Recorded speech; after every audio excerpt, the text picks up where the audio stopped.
Happy Thursday, everybody. Getting ready for the weekend, I hope. Wanted to do a shorter than usual stream today to talk about some stuff that came up on stream earlier in the week. We talked a little bit about simming your character, why that's important, and how it could be done, and decided that was worth 30, 45 minutes of effort on my part to share what little I know about it. And so today we'll be hopping onto my Shadow Priest Trinity. And I haven't simmed her gear, and I'm sure it's a train wreck, but we'll sort of talk everybody through the process of simming a character. And then I thought, because that's kind of a short topic by itself, can look a little bit into raid logs, why looking at raid logs at all is valuable, and how you can use it as a diagnostic tool for improving your performance, or if you're just curious about, if you don't know why you died to something, or if you want to work on improving your survivability or your uptime on a buff, or how you can use Warcraft logs to really sort of take apart and break down your performance if you're interested in that level of self-evaluation. So I guess, first and foremost, what is simming your character? It's a simple and complicated question, I suppose.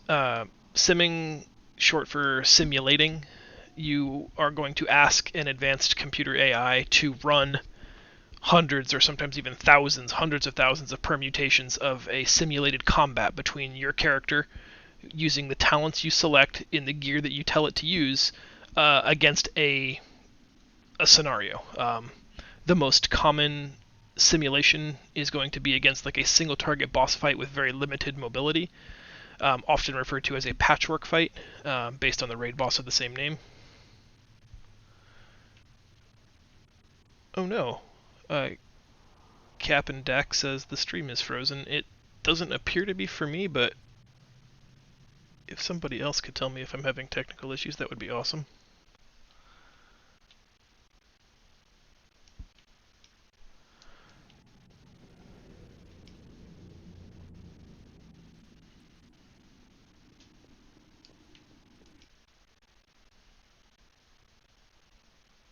Okay, yeah, well, who knows, right? I am real good at computer stuff, so... simulation. Asking the computer to do all of the big brain heavy lifting on figuring out basically how much damage your character can do in a given configuration. There are a couple of things that you'll need. Let me back up a little bit. I guess there are a number of people that will help you sim your character. One of them is Simulationcraft, which will work with something like Raidbots, which is a website. Simulationcraft also has its own downloadable on your own computer app.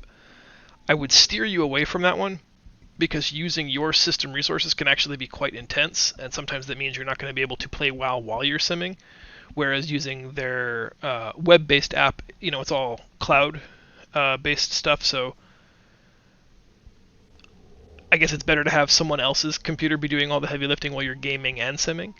So for the purposes of add-ons, in-game, you'll want Simulationcraft.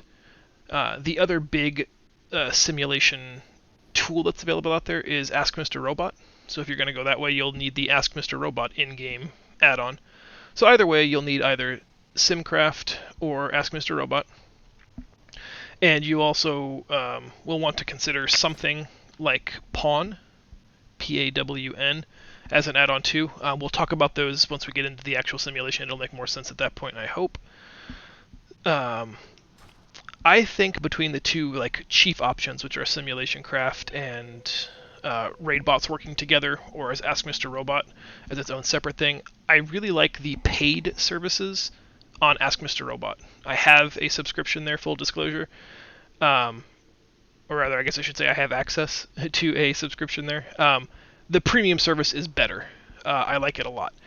If you had to consider just a free service, I think Raidbots pulls ahead. But that's that's kind of up a matter of personal taste. I guess maybe we'll just get straight into it then. If you are looking to simulate your character's damage, wear the gear you want to be wearing.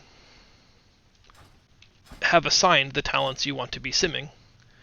And then once Simulationcraft is installed, you'll just go to the Simulationcraft add-on, and it will give you a string. And you copy that, and then what we're going to do is take it over to the Raidbots website here. And in this box, load from SimC add-on, we'll just paste that string, and it will drop in the character. If you don't want to use the SimC add-on, you can load it from the WoW Armory up here, but the SimC add-on is just going to be faster. Once you have that loaded, you've got a number of drop-downs to choose from here in terms of fight style. Now, we talked before about a single target boss encounter being called Patchwork, so this is just your very limited movement, no mechanics, just drilling the boss for a little bit of time.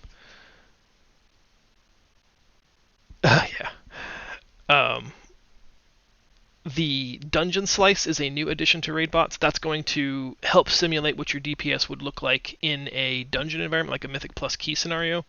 That, I think, includes a single boss and then a pack of 4 mobs that live for a short period of time, a pack of 5 mobs that live for a short period of time, a pack of 3 mobs that lives for a long period of time, and estimating the run time between packs, and it just runs that many, many, many times over and over and over again. There's an execute patchwork that's going to simulate doing extra execute damage once the subject gets to below that 20% threshold. There's hectic ad cleave. That's a single boss fight that spawns ads, like 5 or 6 ads every 20 seconds or something. Anyway, there's lots of options to choose from. For the sake of where we'll mostly be playing my Shadow Priest, let's choose Dungeon Slice. That's going to be the best representation, probably, of what a dungeon looks like. So for that, you can read here, that's a 6-minute slice of an M+ dungeon. This will overwrite the other drop-downs. You won't be able to select number of bosses, fight length, etc. The Smart Sim is the predetermined recommendation, but you can choose, 100,000 sims to be done. That's overkill. But the one unfortunate part is this. Using the free Raidbots model is it sometimes will take a long time to process. Your request will go into a queue, which you bypass if you have the... I think it's $5 a month is the minimum to get into the Raidbots monthly thing, although it is also not running anything now, so that's not a great sign, is it? I'm going to wait until it gives us an official queue before we go back to something a bit more entertaining. But the reason you'd want to do something like this, so we're at 322 of 325, that queue will go by relatively quickly, but going back to in-game while it works its magic, why you'd want to do that is so that you can create for yourself a reasonable expectation of what your damage might look like. It's sometimes hard when someone gives you a apples to pears comparison of, oh, this fight's super easy, my marksmanship hunter does 6k DPS, you have roughly the same item level as me, you should be doing between 5 and 6. That's not super helpful, because of the difference between not just classes and specs, but even just gear or talent builds within the same class and spec. So if you were looking to, create an expectation of where your performance should be, simming is important. It also lets you compare different talent builds. Like if you were running 2 talents, one that you liked the playstyle of more, and one that you've been told by somebody in guild has to be taken because it's the biggest DPS increase. You can sim a fight both ways, one with your preferred talent and one with the talent they're telling you is the best. And that might be very helpful to you if you learn that the, quote, best talent is really only offering you 0.6% additional DPS. Then you're probably better off just playing the talent you enjoy the playstyle of more and you're going to, be able to execute at a higher level with. It also sort of helps you evaluate gear. One of the other things that you can do with simulations is create a stat weight for your character. That's sort of going to play into what Pawn does. Once our simulation is done, and I'll cut back to that page in a second, you'll see the projected DPS that your character can do. And somewhere along the lines, at the bottom of the script there, I don't remember Raidbots specifically, I think it's at the bottom, will show you character stat weights, and that's going to tell you the equivalent value of the primary stat versus all of the secondary stats for your character, so it can help you in evaluating gear decisions. So that if you import it into something like Pawn, it will give you a statistical evaluation of pieces on a mouse over tooltip, showing you this piece is a 4% upgrade based on the stat weights that you did. There's a couple of pitfalls here that if you don't update those stat weights every time you upgrade a piece of gear, then those stat weights are going to start to shift, and that tooltip might become entirely inaccurate or at least not valuable to you. Yeah, so in chat, Zepharian's bringing up a great point. A lot of the simulations are going to account for optimal play. And what that means, like he's pointing out, is that if you're using an unused trinket, do I have an unused trinket equipped? I do. Oh no, I don't. Sorry, poor example. But if you had one that just said right-click every 90 seconds to do 10,000 shadow damage to the target, the simulation will assume that you're using that literally on cooldown. So in a 6-minute fight, it's going to account for 4 activations of that trinket. So that's another good self-evaluation tool, is if you look at this DPS and it's much higher than you're doing in Raid, it might be that you either need to become better at learning that you need to use... Hold on, we're just about ready here. Learn to be better at using your unused trinkets, or maybe that's an argument to be made for going with something that doesn't require that level of micromanagement if you can learn that about yourself.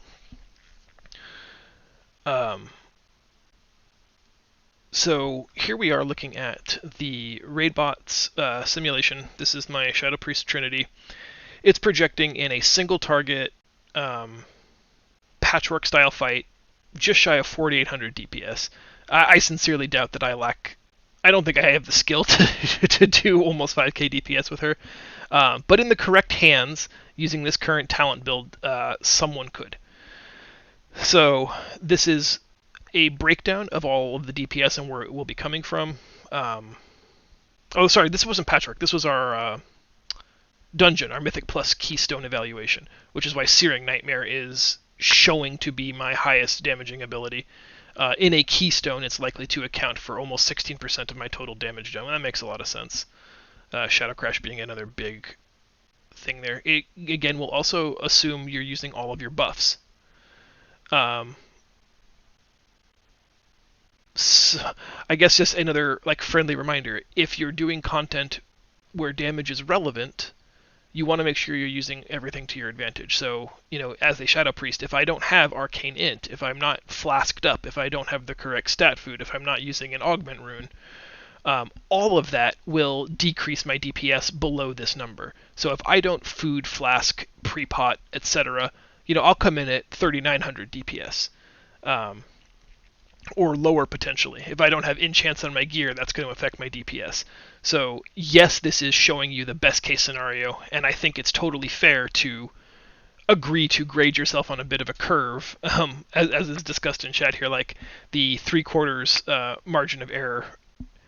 But for those, if you're really if you're serious about saying, I'm only green parsing, or I'm doing 1,000 DPS less than other people who are playing my spec, I really want to get better, then something like this can help you, because there's nowhere for information to hide. At the end of the day, it's telling you that someone playing optimally will do 5k. So it gives you this goal to aim for, however harsh that goal might actually be to reach.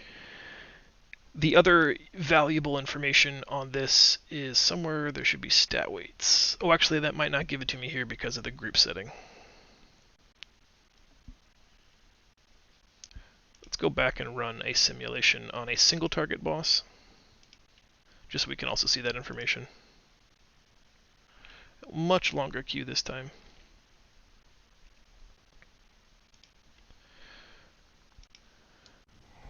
On the quest to finish my weekly goal of 1,000 anima on the priest here, so good luck me.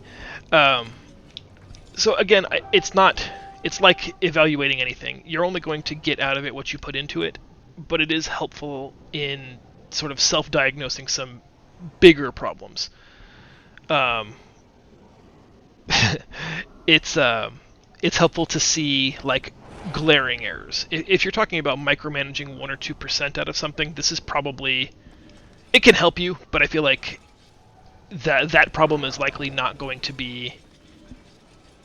Let me gather my thoughts better. I'm sorry. I'm having a hard time staying focused at this moment.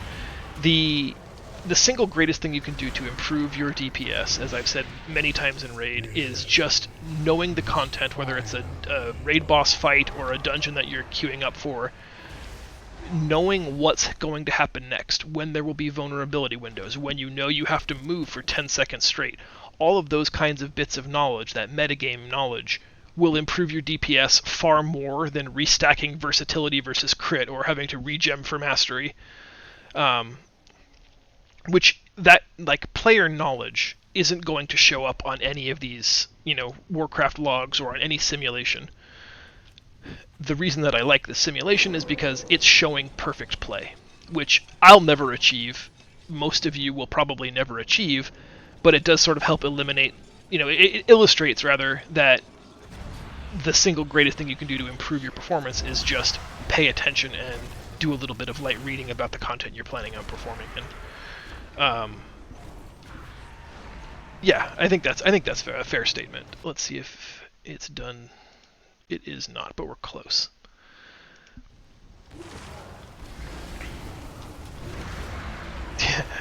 Yes, I think probably using someone else's login might get me in trouble.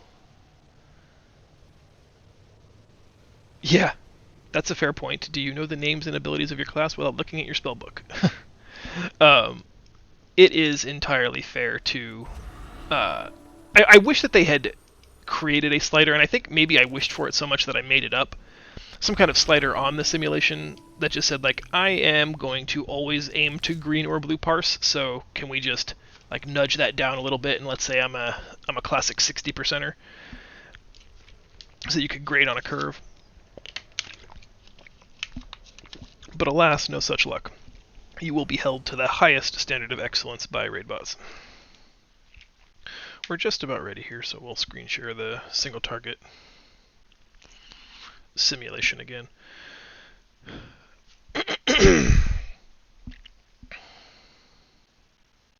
Well, it was chunking like 5 or 6 numbers at a time instead of. There we go, that's better. So this would be a good representation of some raid fights. There isn't, like, I guess Sludge Fist is probably the closest thing we have to a pure single target, no movement, no mechanics fight. But sometimes it's just kind of nice to have a rough estimate of where you could be. So it's saying 4200 DPS in a single target fight, which I feel like is high for my skill and my knowledge of the Shadow Priest class, so I'm almost certainly not going to perform at this level. But it's fun to think about, it's fun to look at. This is also useful in sort of evaluating where your damage is coming from. So, like a balanced druid, all of his damage is tied up in Star Surge. The Shadow Priest dumps all of their insanity into Devouring Plague, which, according to the sim, is expecting to be 23.2% of my total damage done. So, if you end up in a situation where you're looking at your own, whether it's details or your own, WoW log, and you're seeing that Devouring Plague is only 8% of your damage, and it's like number 3 down here on the meters, that this is a valuable tool in telling you that optimal play means more Devouring Plagues. It means you're probably overcapping insanity. So that's kind of where this is helpful for. Next, we're going to look at stat weights, so we'll use the exact same scenario. Let's put this back to Dungeon Slice, so we can get stat priorities for me as a Shadow Priest in a group setting.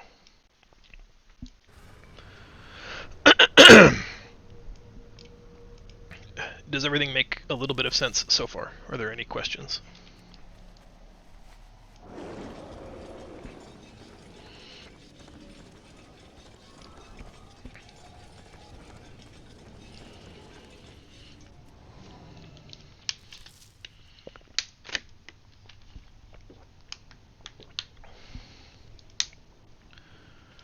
Let me just peek on it.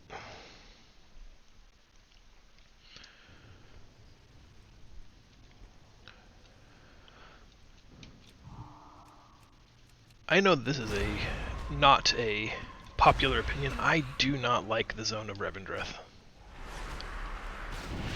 I think it's because when we were racing to cap to 60 on release night, this was, obviously the last zone, and I was just peeling through it so quickly, I don't think I paid attention.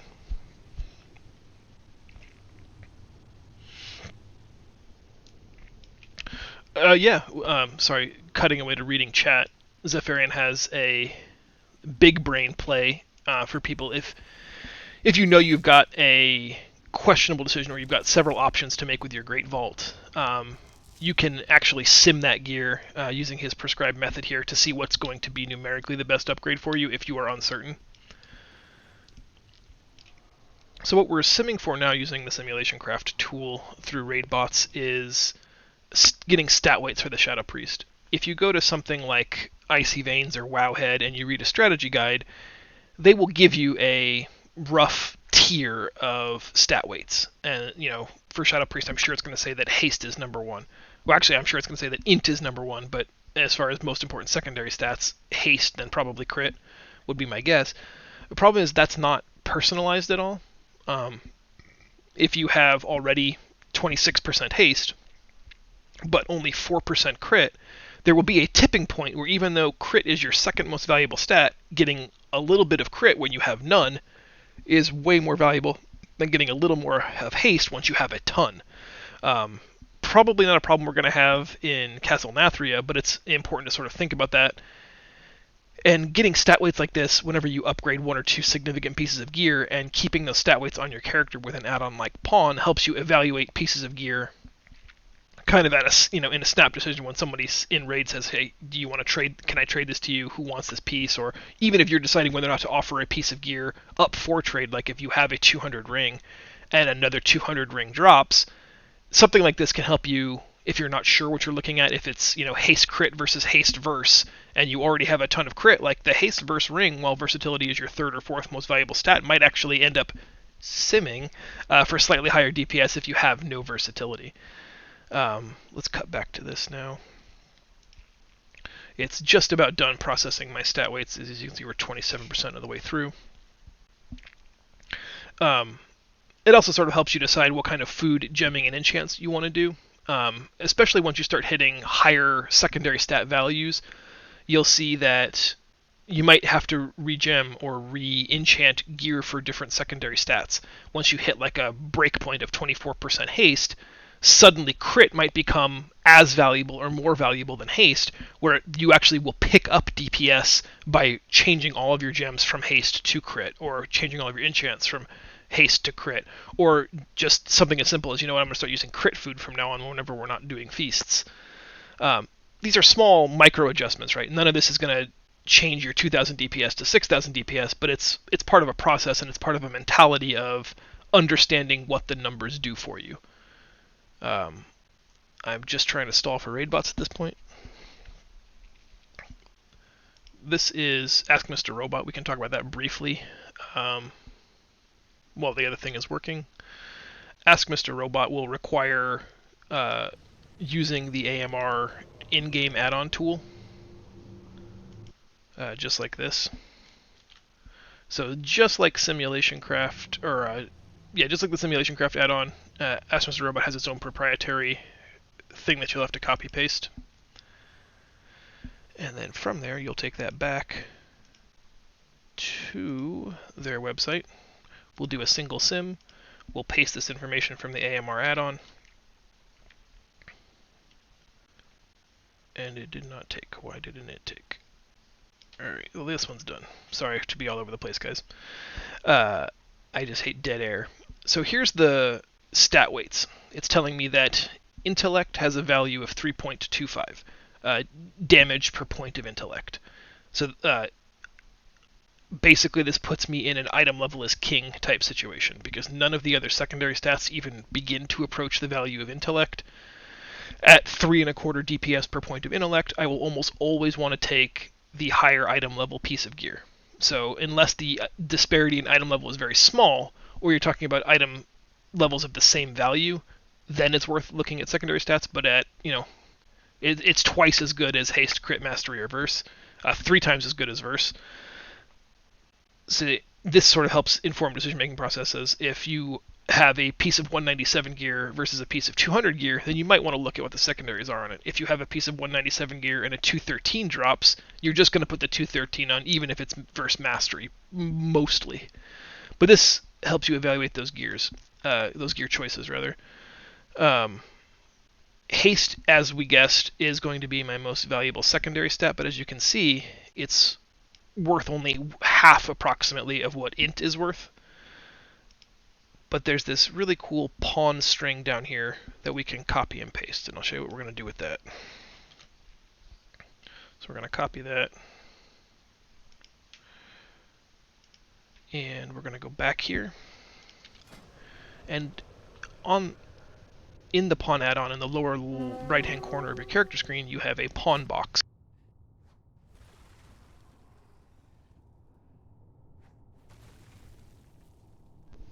Sorry, my headset just decided to turn itself off again, which is, just so much fun.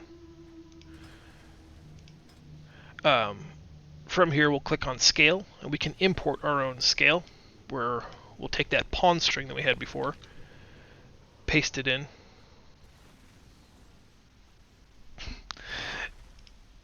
click OK, and now when we look at pieces of gear in my bag, for example, this shows me, I don't know if that's too small for people to see, but there are 2 lines of text at the very bottom of the tooltip. Trinity's Shadow Dungeon Slice evaluation from Raidbots, and Trinity Shadow Spec Patchwork Simulation from Raidbots evaluation of this item shows that it would be a 6% upgrade to wear this ring over the ring that's currently in the first ring slot for dungeon scenarios, and an 8% single target upgrade. So we'll go ahead and just, I think, put that in. Now you see that this one is actually going to be more valuable in a single target scenario than the other ring, but since we're going to be doing mostly dungeon content anyway, we'll probably leave that alone. This other piece of gear here has the green arrow on it showing you that it's an upgrade. It's actually showing you that it's a 3% dungeon upgrade and a 5% single target upgrade. The reason we won't equip that, however, is because it's occupying the same spot as my legendary wrist. So this piece of gear has more int and better secondary stat allocation, but obviously the legendary effect's going to be better.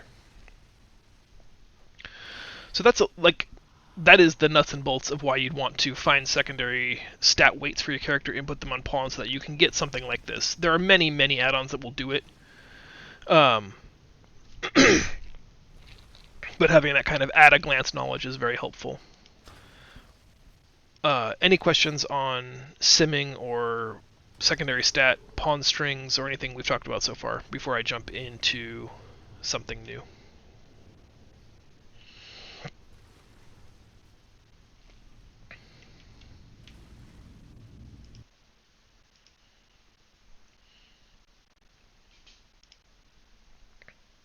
Cool. The other thing I got some questions on in the last week or two was about raid logs, how to read them, why they're useful, what do they do. So I think what we'll just do is jump into, this is the RTM raid log for December 30th. That was last Wednesday.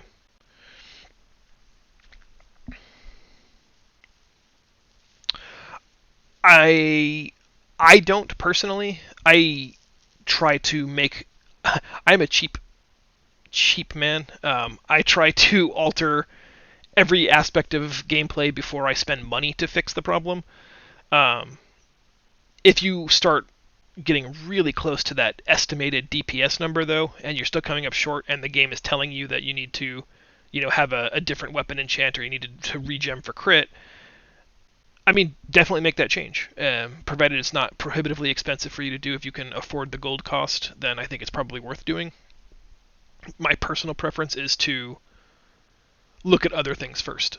Gameplay changes, talent changes, making sure that I'm using cooldowns reliably, that sort of thing before I go spending gold on it. But if the simulation is telling you that you'll pick up DPS by regemming and enchanting, I mean, it's not wrong. You absolutely will. I just sometimes feel like there are bigger gains that can be made elsewhere first.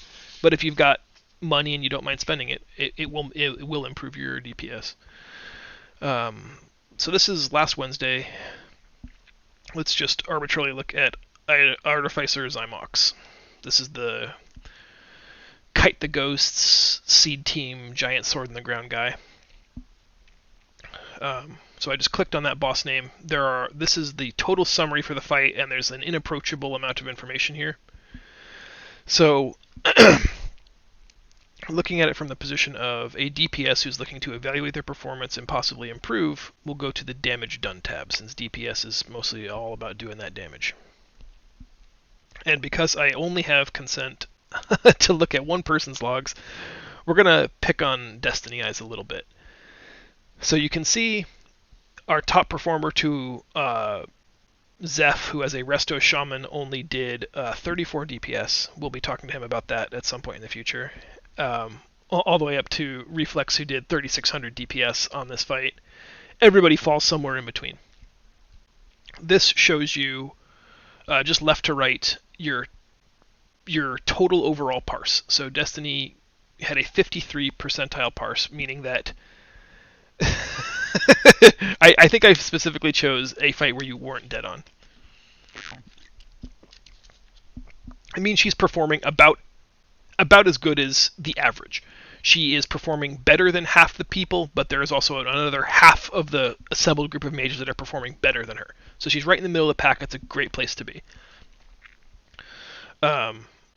Here's her total damage done was 802,000.5. So not quite at that million mark, certainly not above that million, right in the middle of the pack here. And then total DPS, that's damage per second, evaluated over the fight, is at the far right-hand corner, 2400 DPS, single target.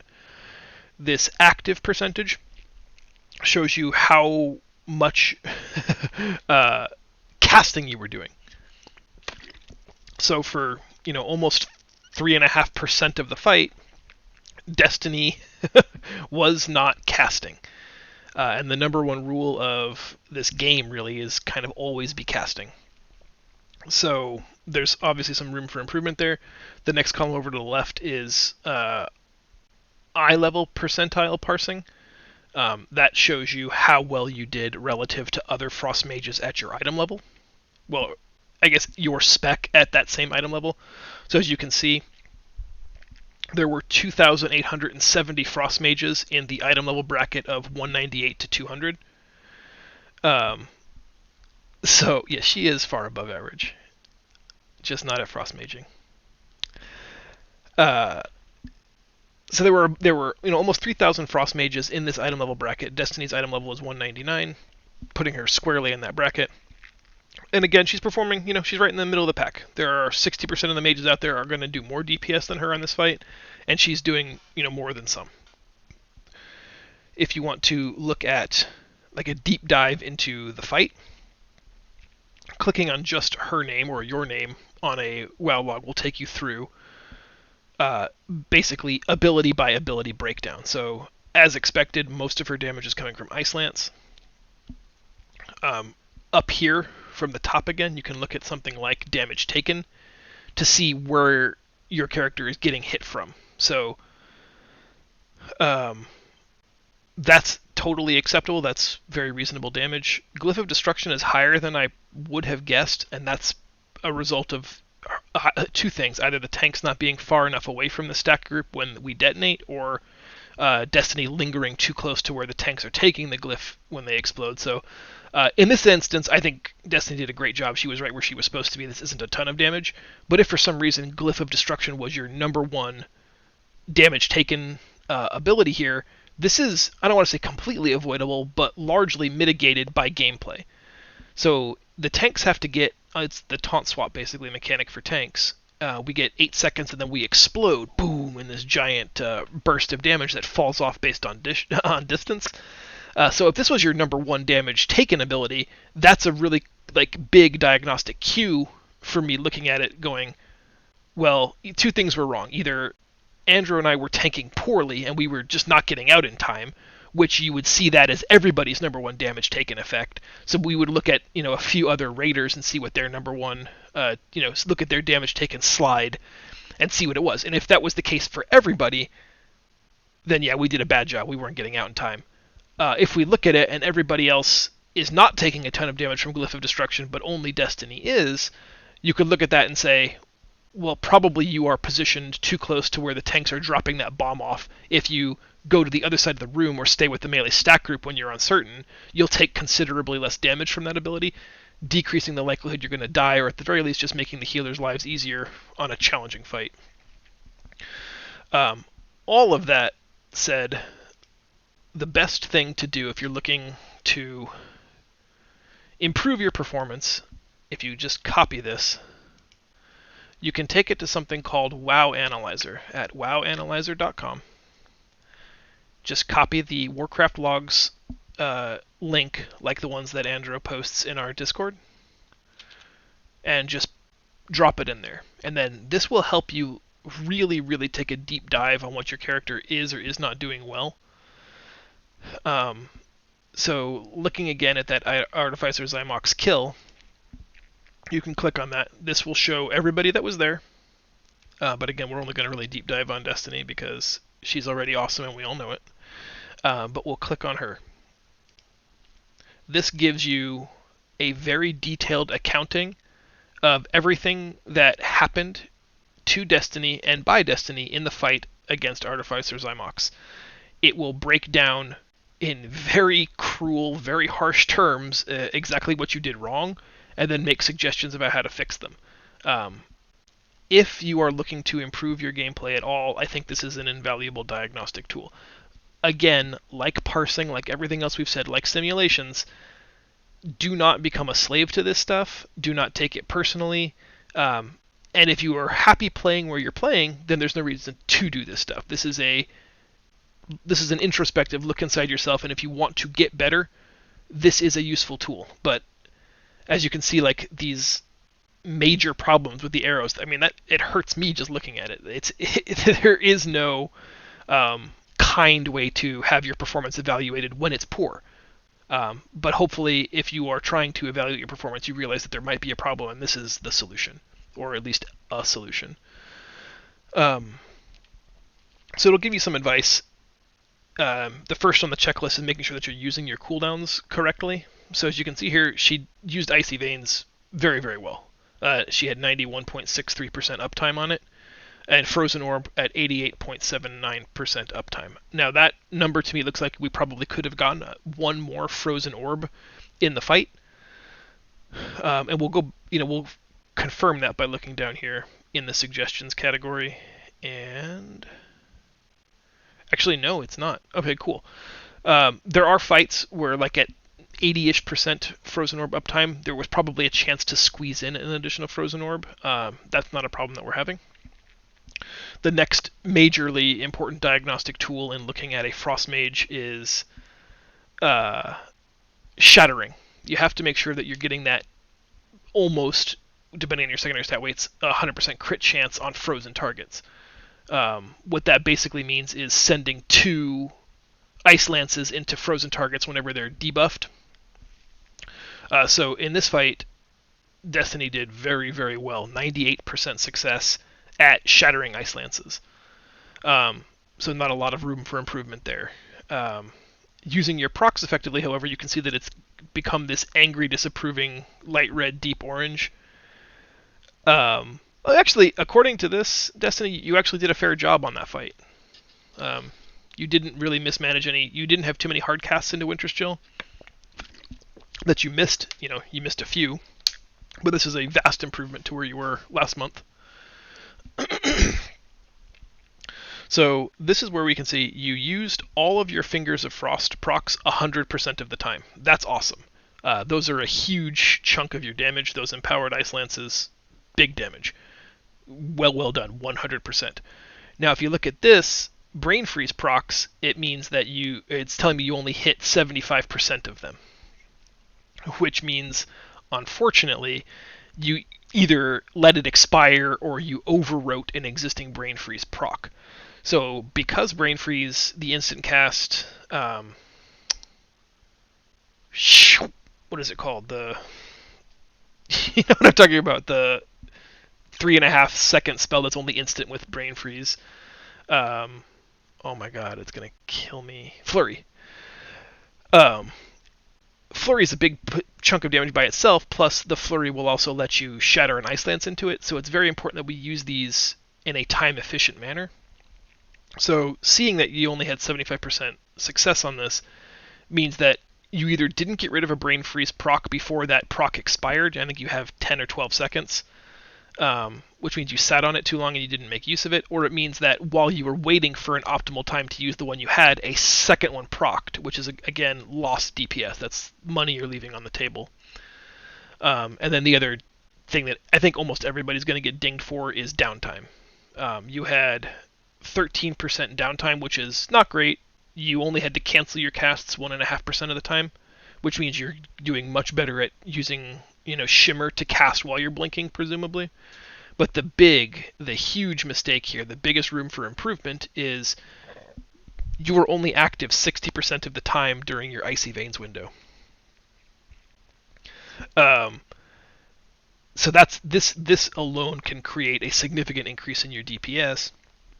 Because what that's telling me is that you are not casting, you're using Icy Veins at the wrong period of time if you're having to move a bunch, but basically you spent half of your Icy Veins, or almost half of your Icy Veins, not casting spells. Which is like, I don't know if there's a mortal sin in being a Frost Mage, but this would probably be it if it was. So, like, diagnostically, you can look at that and say, well, either I just, for some reason, wasn't casting spells, which I don't think is probably the case. I think most people playing the game want to be casting spells. So let's assume it's not that. What probably it means is that you were in the middle of having to do a mechanic like kiting ghosts, or you were having to do a mechanic like Seed Team, or you were having to break someone out of a stasis trap, all that kind of stuff. And that is going to eat into your active time for sure, but what it could also suggest in terms of optimizing your gameplay is if you know that the ghosts are about to spawn in a few seconds, there's a chance that one of those ghosts is going to fixate you, so maybe you delay Icy Veins until after they spawn, and if they are fixating you, then you have to go kite. If they haven't, you know that it's 40 seconds until the next time you're going to have to worry about being fixated, so go ahead and pop Icy Veins at that point. Don't 10 seconds before that roll pop Icy Veins hoping for the best, and then when you get fixated, your DPS is going to tank, because now while you have your biggest cooldown up, that huge window for giant Frost Mage victory happens, and now you have to run away from Ghost for the next 20 seconds. That is going to just tank your damage. And then all the way down here at the bottom of the evaluation tool, you can see that it will make helpful suggestions for you, just in case your husband/raid leader isn't a big enough dick to you. This function of WoW Analyzer will do my job for me and just be very, very hypercritical. But again, if you're coming here with an open heart and an open mind and you're just trying to improve, seeing this stuff will give you the biggest targets to shoot for. So you can see here that we missed a fourth possible Mirrors of Torment cast. That's your Venthyr Covenant ability. And like everything else that we've talked about today, some of this is subjective. Oh no. I thought I had cleared this with you in advance. Apparently not. The caveat of you sometimes have to be careful. Oftentimes, conventional wisdom and what your raid leader will even ask for is for you to stack cooldowns together. So you might have been holding this for heroism, which we were going to do at the 40% mark when this, after the first sword draw in happens, and you had the Mirrors of Torment up, but you weren't sure whether or not it was going to be up again for heroism. So they're listing this as an average problem. I would say if you went back and looked at the timeline in Warcraft logs, and that was the case where you had cast the first two essentially on cooldown, but then you waited on the fourth one, or the third one rather, hoping that it was going to coincide with heroism, and that it just took us longer than you were expecting, or just to be sure that you didn't miss. That's fine with me. Like, I would much rather optimize that heroism window and get the boss killed than cast this in extra time. But there are going to be those moments where you look at, something like Sludge Fist. If you were 3 out of 4 on this, like, yeah, you just want to you want to make sure you're maximizing your opportunities.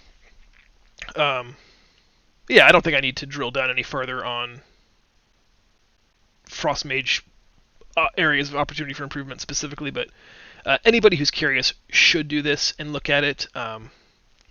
They say that, like I said, this just brilliant red major mistake. I don't think they're major mistakes. They will absolutely, improving them will increase your DPS, but I wouldn't take it quite as personally as they seem to make it seem.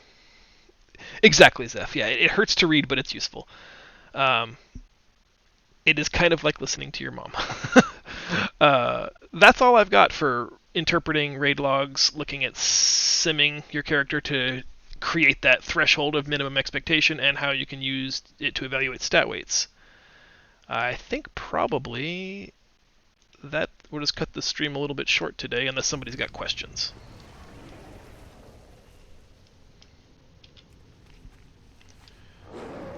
And I will have spent 40 minutes performing the single longest world quest on record.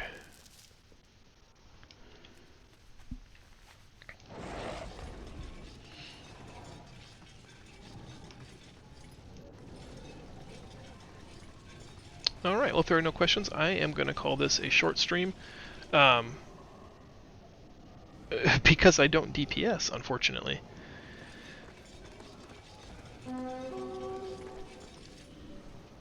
If you think it's useful, I can try pugging something on my Shadow Priest between now and the next time, and we can look at my logs, because I guarantee you I don't play Shadow Priest well enough to probably even blue parse.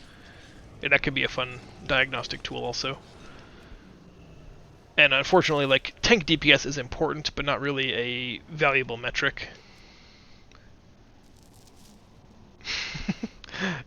We could also look at just demon hunters in raid, just arbitrarily randomly pick a demon hunter and